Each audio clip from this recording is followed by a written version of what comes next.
Hello, this is Aaron Wall, and this is an SEO video about discovering high-value keywords and finding out what keywords have greater relative value out of a keyword list.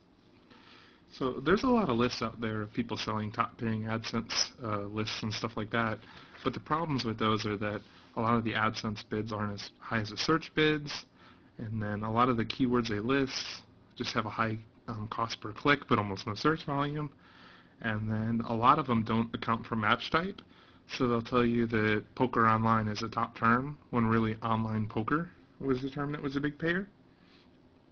So when you're looking for the keywords that have a lot of value, the most precise way to figure out the value of the keyword is if you already rank for it and see how much value you can get out of it, because that shows you how much value it has for you and your business and your business model. However, already ranking for something is a process, and before you invest in that, there's other ways to get an idea of what keywords are worth targeting. One step before trying to rank for the terms, you could actually just buy a bunch of the keywords and set them to exact match type, and just see how often your ads show up, and if you can track conversions on that. And make sure you bid high enough that your ad's shown frequently and near the top of the search results, and make sure your budget's high enough that your ad's shown for most search queries. So even before that, you could start with a broad keyword list and kind of whittle down to figure out which ones are the most important, using tools provided by search engines as far as to the value of keywords. So there's a lot of public-facing keyword tools out there, and you can take like a list of top keywords that a competitor is ranking for like compete.com, or you can use Word Tracker, or a lot of the engines have keyword tools, or you can start with the keyword tool off SEO book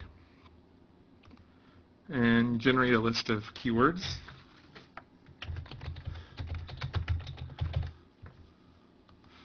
So you generate that list of keywords, and this tool is powered by Word Tracker, and you can export it to CSV.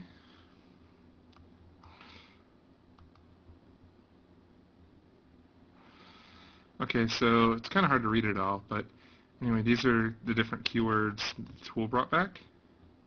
So the cool thing about Microsoft Excel is if you have the most recent version, the 2007 version, they have a plugin called Ad Intelligence, and what you can do is you can highlight a list of keywords and use Ad Intelligence to say, hey, give me some monetization data. So now it's off querying Microsoft, and they're grabbing monetization data.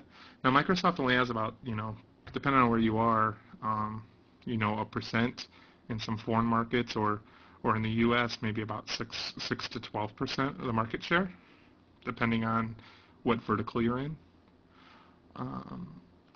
Now the data they pull back is like how many clicks the ad's getting, the number of impressions, average position, click-through rate, cost per click, match type, and date range. Well, the cool thing here is if you take cost per click, which is column G, and multiply it by clicks, which is column C, then you come up with the what Microsoft deems the value of that keyword to be to them. So let's multiply that together. So you go to formulas and product, and C comma G. Hit OK.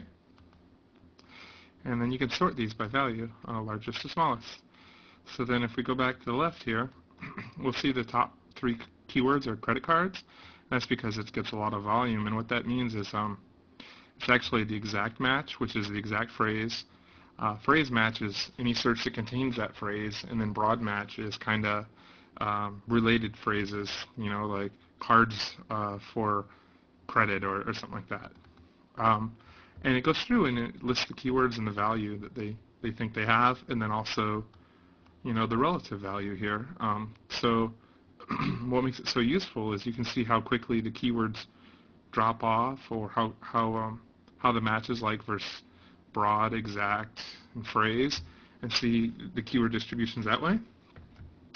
Microsoft has another cool tool with their Ad Intelligence. Well, they have a lot of them actually. They have keyword suggestions based on competitor bidding strategy, words containing that core keyword, or category-based similarity.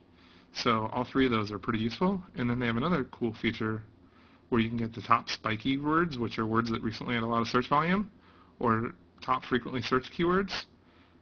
And with any of these, they have all these different categories you can go into. So you can do like education financing, and now it's querying them.